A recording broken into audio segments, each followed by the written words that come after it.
চুরির মালসহ দুই চোরকে আটক করল পূর্ব আগরতলা থানার পুলিশ। মঙ্গলবার পূর্ব আগরতলা থানার ওসি সাংবাদিকদের মুখোমুখি জানান, 13 অক্টোবর রামঠাকুর বালিকা বিদ্যালয়ে চুরি হয়েছে বলে থানায় মামলা দায়ের করা হয়। অভিযোগপত্রে উল্লেখ করা হয় নগদ 25,000 টাকা চুরি হয়েছে।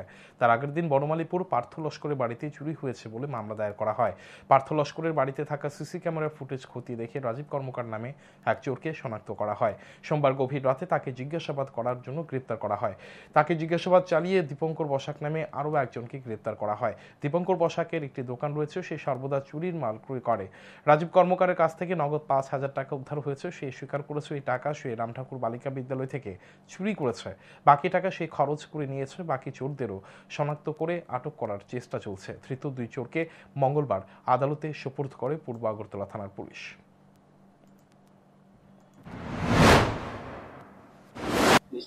আমরা চ্যাট আইডেন্টিফাই করেছি, হ্যাঁ, যে চোরটা এটার নাম রাজীব। তারপর আমরা টোটালি তাকে আমাদের স্টাফ এবং আমরা টোটালি তাকে তল্লাশি করি খুঁজতে খুঁজতে। আমিও কালকে সারা রাত ওকে নাইট করছি। ফাইনালি ওকে কালকে ভোর রাত্রেবেলা আমাদের গুলবাজার তামার চৌনি, হ্যাঁ, রাত্রে 3:30 নাগাদে আমাকে ওকে আমরা ধরতে পেরেছি।